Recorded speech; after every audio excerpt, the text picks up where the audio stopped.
हे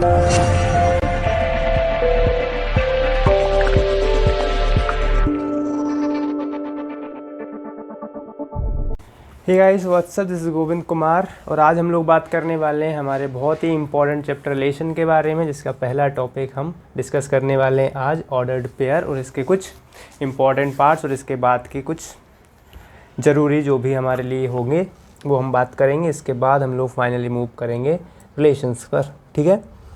तो ordered pair क्या होते हैं, ठीक है।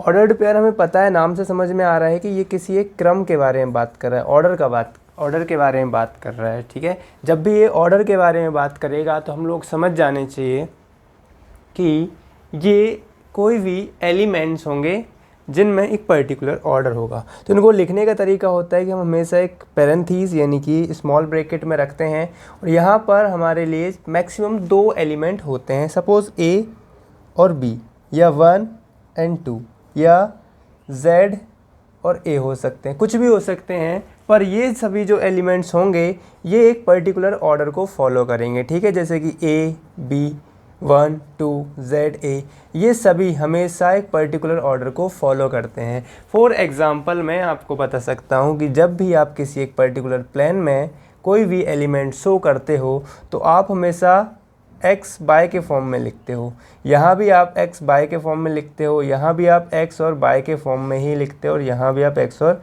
बाय के फॉर्म में ही लिखते हो। x बाय नेगेटिव अपने अपने क्वाड्रेंट के हिसाब से हो जाते हैं, बट आप x को हमेशा सबसे पहले लिखते हो। तो x का ऑर्डर हमेशा फर्स्ट होता है, सेकेंड ऑर्डर किसका होता है, बाय का होता है। सिमिलरली हम यहाँ पर जो एलिमेंट लिख रहे हैं उसी तरह से लिख रहे हैं, पर ये जो एलिमेंट होते हैं ये सेट वाइज होते हैं, जबकि ये एलिमेंट एक्सिस वाइज होते हैं, ठीक है। एक्सिस वाइज मतलब कि यहाँ पर आप हमेशा एब्सिसा को पहले लिखते हो और आप ऑर्डिनेट को बाद में लिखते हो। जैसे एब्सिसा ऑर्डिनेट होते हैं वैसे ये भी एक पर्टिकुलर ऑर्डर का पालन करते हैं, ठीक है। देन हम लोग अगर किसी एक पॉइंट की बात करूँ तो यहाँ पर मैं लिखूँगा कि 2, 3, तो मुझे पता होगा कि 2 हमेशा x की वैल्यू है और 3 हमेशा y की वैल्यू है, यानी कि x जो 2 है वो x की वैल्यू यानी एब्सिसा है और 3 ऑर्डिनेट यानी y की वैल्यू है। ये ऑर्डर हमेशा होता है, चाहे मैं आगे कहीं पर भी अगर 3, 2 भी लिख दूं तो यहाँ पर x की वैल्यू 2 नहीं होगी, यहाँ पर x की वैल्यू 3 हो जाएगी और y की वैल्यू 2 हो जाएगी सिमिलरली। और हम लोग नहीं बोल सकते कि ये दोनों पॉइंट सेम है, बिकॉज यहाँ पर एब्सिसा और नेट चेंज है, ठीक है। तो ये दोनों पॉइंट एक जैसे नहीं है। तो इसका मतलब है कि हम लोग बोल सकते हैं कि AB इक्वल टू CD अगर होगा कहीं पर, मान लो 2 ऑर्डर्ड पेयर अगर सेम है तो दोनों ऑर्डर्ड पेयर के सेम होने का मतलब ये होगा कि पहला जो एलिमेंट है वो दूसरे ऑर्डर्ड पेयर का पहले एलिमेंट के इक्वल होगा और जो दूसरा एलिमेंट है वो दूसरे ऑर्डर्ड पेयर के दूसरे एलिमेंट के इक्वल होगा। यानी कि A is equal to C और B is equal to D। अगर मैं बोलूँ कि 2, 3 इज़ इक्वल टू 3, 2, तो ये सेंटेंस सही नहीं हुआ, क्योंकि ये दोनों नॉट इक्वल है, बिकॉज पहले एलिमेंट के इक्वल नहीं है और दूसरा एलिमेंट दूसरे एलिमेंट के इक्वल नहीं है। तो ऑर्डर्ड पेयर हमेशा एक पर्टिकुलर ऑर्डर को फॉलो करते हैं। ये बातें आपको आगे चलते चलते और ज़्यादा क्लियर हो जाएंगी। पहली चीज़, आपको ऑर्डर्ड पेयर क्लियर होने चाहिए, ठीक है। देन हम लोग बात कर सकते हैं एग्जाम्पल्स की। सपोज़ आपको एग्जाम्पल दिए हैं कि आपको 2 ordered pair, suppose x by is equal to 3, 4 दिया है, तो इसमें आपको बताना है कि x and by is equal to what. तो सिंपल सी बात है कि हमारे पास 2 ऑर्डर्ड पेयर में बी इक्वल यानी कि always equal if their corresponding elements are equal, okay.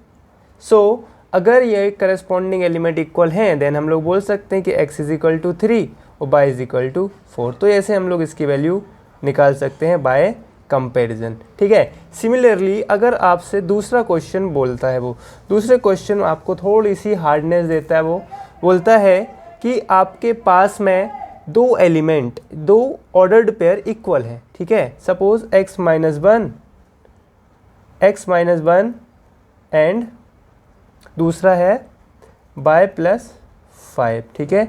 ये ऑर्डर्ड पेयर किसके इक्वल है, 2 और 3 के। देन वो आपसे पूछता है कि x and y is equal to what, x और y क्या होंगे। तो सिंपल सी बात है, x और y हम लोग इजीली फाइंड कर सकते हैं, लेकिन कैसे फाइंड करेंगे। हमारे पास में x माइनस 1, ठीक है, x माइनस 1 और y plus 5, x minus 1 and y plus 5 अगर दोनों किसके इक्वल है, 2 और 3 के इक्वल है, देन हमारा पहला जो टर्म है वो पहले टर्म के और दूसरा टर्म दूसरे टर्म के इक्वल होना चाहिए। यानी कि x minus 1 should be equal to 2 and y plus 5 should be equal to 3। Then 1 को इधर ट्रांसफर करोगे तो x is equal to 2 plus 1 and 5 को आप इधर ट्रांसफर करोगे तो y is equal to 3 minus 5। Then x is equal to 3 and y is equal to minus 2 होना चाहिए। This is the solution. ऐसे आप x और y की वैल्यू फाइंड कर सकते हो। तो ऑर्डर्ड पेयर बहुत ही आसानी से आप सॉल्व कर सकते हो। देन हम लोग आगे बात करते हैं हमारे नेक्स्ट टॉपिक कार्टेशियन प्रोडक्ट की, ठीक है। Cartesian product of two set, ठीक है, कार्टेशियन प्रोडक्ट। ऑलवेज आप क्रॉस से इसको डिनोट करते हो। टू सेट्स हम लोग बात कर चुके हैं, हमारे पास में हम कंप्लीट सेट के बारे में पढ़ चुके हैं, बहुत सारी चीज़ें हम लोग पढ़ चुके हैं सेट्स के बारे में। तो इसमें हम लोग देख सकते हैं कि सपोज़ आपके पास में 2 सेट दिए हुए हैं, ए के अंदर एलिमेंट है 1 एंड 2 और बी के अंदर एलिमेंट है, बी कोई सेट दिया है, बी के अंदर आपके पास में एलिमेंट गिवन है किस टाइप से कि बी के अंदर 3 एंड 4 है। वो आपसे बोल रहा है कि ए क्रॉस बी, इसका मतलब है कि आपको ए और बी का क्रॉस प्रोडक्ट यानी कि आपको कार्टेशियन प्रोडक्ट निकालना है। सिंपल सी बात होती है, जब ए क्रॉस बी करते हो तो ए क्रॉस बी में आपको करना क्या होता है कि आपको पहले आपको सेट लिखना है ए लिखा, फिर आपको सेट लिखना है बी यानी कि 3 और 4, ठीक है। फिर इन दोनों के लिए आप एक बड़ा सा करली ब्रैकेट बनाते हो। सबसे पहले 1 का मल्टीप्लाई आप 3 में करते हो तो 1 यहाँ आ जाएगा और 3 यहाँ आ जाएगा, यानी 1 का रिलेशन आपने 3 के साथ देखा, ठीक है। फिर 1 का आप 4 के साथ करोगे तो जब 4 के साथ करोगे तो 1 और 4 आ जाएगा। फिर 2 को 3 के साथ मल्टीप्लाई करोगे तो 2 और 3 आ जाएगा। फिर 2 को आपने 4 के साथ करा, ठीक है, तो 2 और 4 आ जाएगा।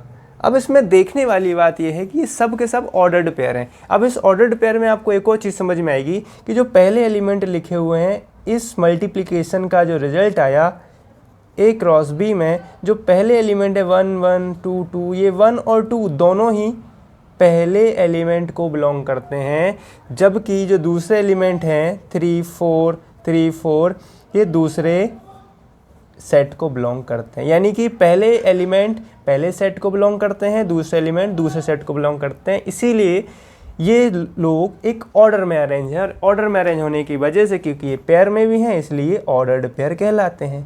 इतना सा कॉन्सेप्ट है किसका, ऑर्डर्ड पेयर का या क्रमित युग्म का, ठीक है। अगर एक ऑर्डर को फॉलो कर रहे हैं यानी पहले एलिमेंट पहले सेट से लिए गए हैं और दूसरे एलिमेंट दूसरे सेट से लिए गए हैं और एक पर्टिकुलर ऑर्डर में अरेंज है, तो इसका मतलब ये क्या है, ये ऑर्डर्ड पेयर है। ओके, तो इस तरह से आप क्रॉस प्रोडक्ट निकाल सकते हो। अगर आपको बी क्रॉस ए भी निकालना है तो बी क्रॉस ए में आप इनका ऑर्डर चेंज कर दीजिए, 3 4 और क्रॉस करके 1 और 2 लिखोगे आप, 3 4 और क्रॉस करके आप क्या लिखोगे, 1 और 2 लिखोगे। जब 1 और 2 लिखोगे तो आपको रिजल्ट मिलेगा 3 1 3 2 4 1 4 2, और इस तरह से आप ए क्रॉस बी के बाद में बी क्रॉस ए निकाल सकते हो। So this easy.